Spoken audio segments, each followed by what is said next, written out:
Este podcast es una actividad propia del proyecto de lucha contra la xenofobia, el racismo y otras formas de intolerancia asociadas, Migrantes en Igualdad, que lleva a cabo la Fundación Márgenes y Vínculos. Lo desarrolla en la comarca del Campo de Gibraltar y Ceuta.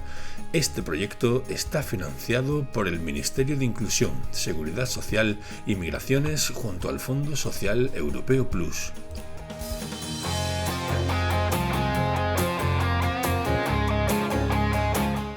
Hola, buenos días, me presento, soy Toñi Damuedo, técnico referente del proyecto Migrantes en Igualdad, y en nuestro podcast, nuestro segundo podcast, viene a charlar un poquito con nosotros Freiken Alain Mahmoud. ¿Lo he dicho bien? Más o menos. Más o menos. Que bueno, ahora él nos va a contar un poquito su historia. Es un chaval de origen saharaui. Y podría presentarte yo, porque tengo aquí cosas que me has dado tuyas, pero prefiero que lo hagas tú, que tú te presentes a nuestros oyentes. Sí, yo me llamo Freiken Alain Mahmoud, y soy un chico saharaui que venía en la asociación Vacaciones en Paz, que venían muchos niños saharauis que se quedaban en verano aquí y después volvían. Y poco a poco me iba quedando aquí cada verano en sitios diferentes, desde los 6 años hasta que me quedé definitivamente con una familia en Valencia. ¿Y cómo te quedas con una familia definitivamente en Valencia? ¿Cómo es eso? Fue todo me refiero que fue todo muy, ¿cómo se dice la palabra? ¿De manera afectiva? Claro, de manera efectiva, y que ambos queríamos que yo me quedara, porque yo había pasado por familias antes y no había ese trato, no había esa confianza, no había ese deseo de que yo me quedara. Entonces cuando yo llegué a mi familia en Valencia, vi que me trataban bien, vieron supuestamente que yo era bueno, entonces fue cosa de los dos y nos quedamos me quedé después de mucho papeleo, de ellos moverse mucho, de ahí también que mi madre se moviera mucho y tal, y gracias a Dios me quedé. Claro, porque ellos serían como una familia acogedora. Sí. Aquí funcionaban como una familia acogedora. Una familia acogedora, exacto. Muy bien. ¿Y cuántos años estuviste en Valencia? En Valencia estuve cerca de... ¿Viviendo, dice, o viniendo en verano? Sí, viviendo ya. Viviendo. ¿En qué año te quedaste? Me quedé en el 2012, 2013, por ahí me ¿Qué quedé. edad tenías tú? Pues tendría... no sé, tendría 10 años. Pequeñito. 11 años. Pequeñito. 11 años. Me quedé bastante pequeñito. Vaya, en la edad de... no sé, segundo la ESO. 13 años así. Hay personas que comentan con respecto a las asociaciones de niños saharauis que traen a estos chavales aquí en verano. Hay personas que consideran que es un acto muy egoísta, Freiken, porque se traen a los chavales, mejoran sus condiciones en verano, aquí, en la playa y tal, en muchos sitios, y después, claro, tienen que volver con su familia biológica. Entonces consideran como que es contraproducente incluso para los chavales. ¿Tú qué opinas, habiendo sido tú un niño que ha experimentado eso? Yo no lo veo egoísta, porque al final sí que es verdad que te da pena cuando te vas de ahí para venir a pasar el verano, pero te da pena sabiendo que vas a volver. Pero por ejemplo muchas veces surgen problemas, como por ejemplo el caso de la pandemia, o casos de que a lo mejor la asociación ese año no funciona o tal, y te vas sin saber si vas a volver o no.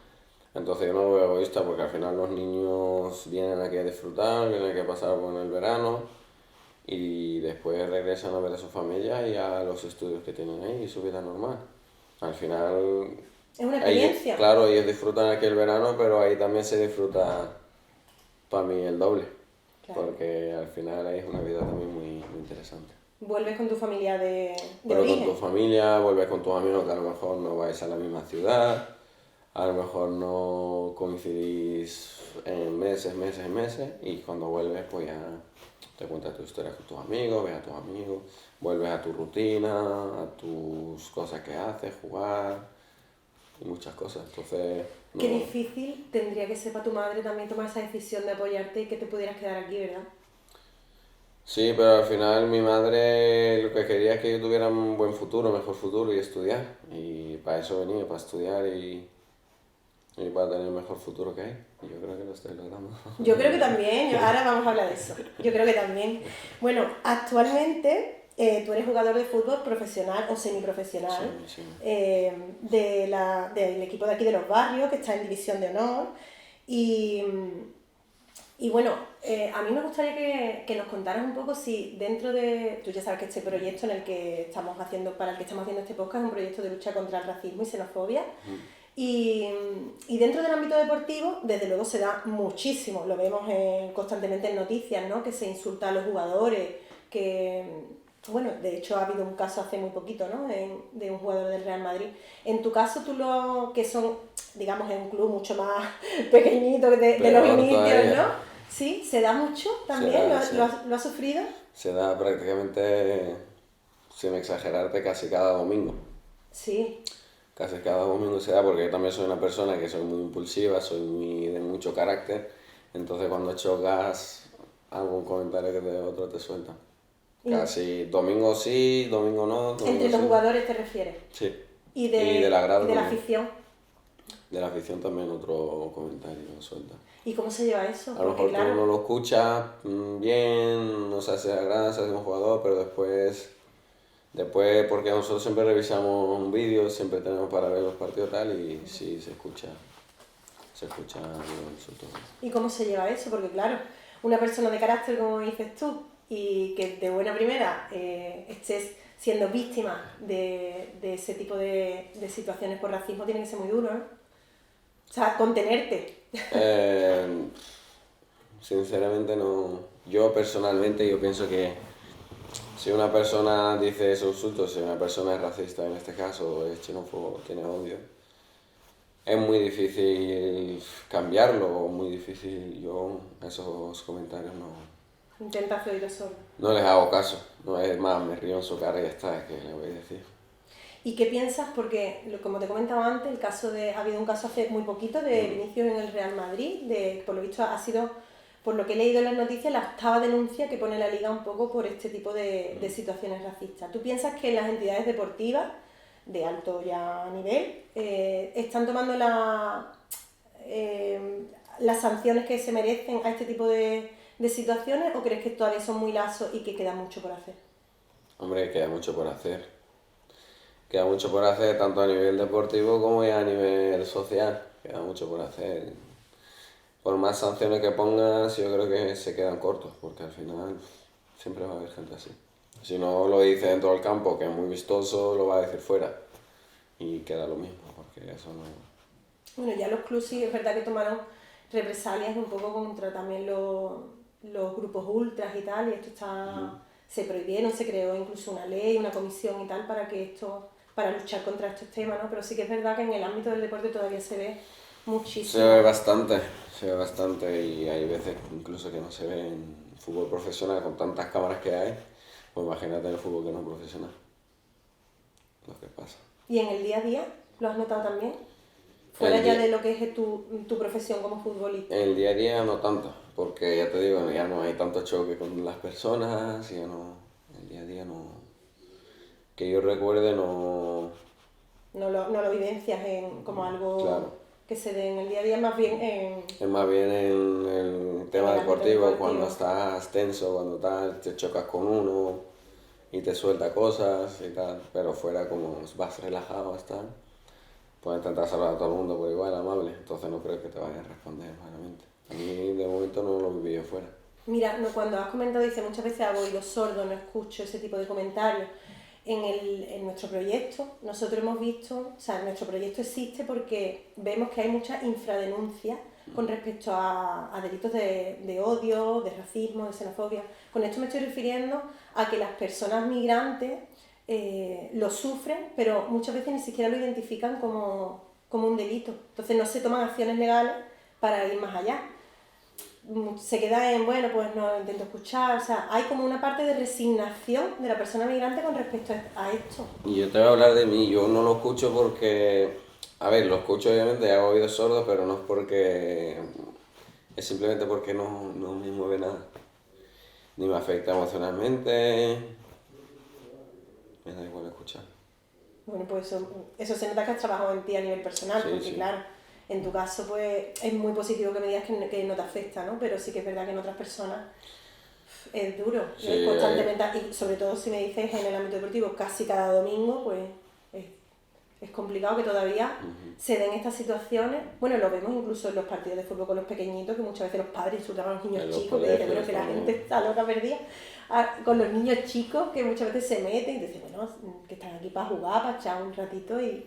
Te voy a explicar, por ejemplo, el domingo pasado hubo una trifulca tal y uno me dijo, negro no sé qué, y ahí terminó la cosa porque ya no dije nada. Ya cuando terminó el partido vino también hacia mí y me dijo, venga negro, no pasa nada tal. Ya de manera más cariñosa, más tal. No le hice caso ni de una manera ni de la otra. Porque al final, pienso que cuando tú más bola les das, más van a seguir. Más siguen. Más siguen. Y eso. Es complicado, sí. ¿Y cómo crees tú que se podría concienciar a la afición, a la población, un poco, sobre todo en el ámbito deportivo, que es tu ámbito más profesional? ¿Cómo crees tú que se podría hacer para que, bueno, para que estas personas realmente empezaran a tomar mayor conciencia de que tú tienes que controlar tus impulsos y no decir lo primero que se te venga a la cabeza? Educarlos, lo que pasa es que hay gente que ya es muy mayor, es muy difícil educarla ¿Cómo ya. se hace esto de conciencia? A lo mejor dando charlas, que alguien que lo sufra de verdad y le afecte, de charlas, enseñar casos reales de gente que ha pasado a lo mejor depresión por estos insultos, informarles básicamente. Cuanto más conocimiento haya, ¿verdad? Claro, en la sociedad. sensibilizarlo, porque al final yo creo que cuando le tocan las patatas pues piensan un poquito más. O el bolsillo. El- O el bolsillo. Hay veces que es cuando te toca la patata, como tú dices, el corazón, Sí. ¿no? O cuando te toca el bolsillo. Claro. Que cuando te ponen sanciones, pues parece que muchas veces recapacitamos más, decir, cuando Piensas te duele, también. ¿no? Dice, bueno, por Eso lo les menos... duele, eso les duele más que si les tocan las patatas. Bueno, actualmente también, Freiko, estás estudiando integración social y estás haciendo práctica aquí en la Fundación, en Márgenes y Vínculos. Y bueno, ¿cómo es que decides estudiar esta profesión? La decidí estudiar porque cuando yo llegué aquí, mi español no era tan bueno. Tú hablas súper bien, ¿eh? Hombre, porque ya hablo bien ya, pero hace ya tiempo no era tan bueno. Entonces en el colegio había, no sé, eran petits o así, personas de apoyo. Y me ayudaron bastante, entonces me ayudaron a mí y a un chico también que era rumano, que al final nos convertimos en amigos. Y nos ayudó bastante y desde ahí yo digo, si yo puedo ayudar a la gente también que viene, tal. Y me he ido informando hasta que supe que era integración social y ya lo tenía súper claro. ¿Te gusta? Sí, me gusta. ¿Dónde te gustaría desarrollar esta profesión? A mí, ¿En qué ámbito? En un centro de menores no acompañados, pero en la Fundación Márgenes y Vínculos está bien. Estupendo, pero ¿te gusta, por ejemplo, el tema de los menores no acompañados? Sí, ya de menores no acompañados, me gusta. Me gusta actuar con menores, con Sí. adolescentes que todavía no han cumplido la mayoría de edad. Bueno, y además que llegan también muchos en una situación muy complicada que también tampoco saben realmente ni a lo que vienen. Porque también yo no es que sea un menor no acompañado, pero cuando yo era menor sí que es verdad que tenía mi familia acogida y tal, que eran como mi familia. Pero yo, por ejemplo, pasé muchos problemas al no estar mis padres biológicos aquí. Por ejemplo, estuve hasta los 18 años sin poder jugar a fútbol federado. ¿Por qué? Porque hubo muchos problemas en el fútbol profesional, de tráfico de menores, sin papeleo, que les contrataban, después no valían, los dejaban. Entonces hubo una ley que sí que tiene que jugar el menor extranjero. Tienen que estar sus padres aquí, con un trabajo, o tiene que llevar más de 5 años. Una residencia legal. Claro. Entonces a mí me coincidía todo eso en que cumpliera los 18 años. Y por eso, por ejemplo, entonces me siento como más identificado porque ellos pueden pasar los mismos problemas o otros problemas al no estar su padre biológico aquí. Claro, y puedes ayudarnos un poco a que vean tu visión también. Bueno, es muy bonito, es un campo muy bonito de trabajo, ¿eh? Es un campo muy bonito, sí. Y bueno, entonces consideras que esta pregunta, bueno, pues este tipo de proyectos, ¿tú los ves efectivos? El proyecto como Migrantes en Igualdad. Sí. Porque a lo mejor de 5 personas que lo ven, logra que cambie la visión de una persona o dos, pues ya es muy efectivo. Sí, nosotros hicimos hace poco una campaña de difusión por el Día contra la Eliminación de la Discriminación Racial y contactamos con muchísima gente y es verdad que muchas personas migrantes nos contaban situaciones que se vivían en el día a día y muchas personas no migrantes también, o sea, cuando tú le informabas del proyecto como que hacían por colaborar. Es verdad que hace falta como esa sensibilización y ese abrir esto a que la población conozca realmente que las personas la hablen situación. y sepan lo que se pasa realmente. En qué situaciones se pueden encontrar y sobre todo por razones de racismo además, ¿no? Que es como muy... que a nivel psicológico puede afectar bastante. Hay muchas personas que les afecta desde rumba. Bueno, pues estamos llegando al final, Fred. Ya te he dicho que la entrevista iba a ser cortita, más cortita de lo que me gustaría. Pero bueno, no os quiero terminar sin hacerte la pregunta random de nuestro podcast, que ya se la hicimos al anterior invitado y ahora te la hacemos a ti. Si tú pudieras tener un superpoder que ayudara a nivel social, pues nosotros nos dedicamos del ámbito social, ¿cuál sería? Que no me gustan los superhéroes, pero... Bueno, pero tú imagínate que pudieras tener el superpoder que tú quisieras. ¿El superpoder que yo quisiera? Sí, lo que tú quisieras. Que ayudara a nivel social. ¿Cuál dirías? A nivel social, pero ¿en España o en todo el mundo? Donde tú quieras. A nivel social. Que no hayan tantos problemas sociales que hagan que gente muera huyendo de ellas, por ejemplo. Un buen superpoder. Acabar con esos problemas. Con la pobreza, con la guerra. Muy bonito superpoder. Sí. Es la habilidad para acabar con toda esa parte de exclusión, ¿no? Sí. Muy bonito. Bueno, pues nada, nos vamos a despedir. Muchísimas gracias por haber participado en el podcast, por haber venido y contar tu historia. Y encantada de haberte tenido. Muchísimas gracias igualmente.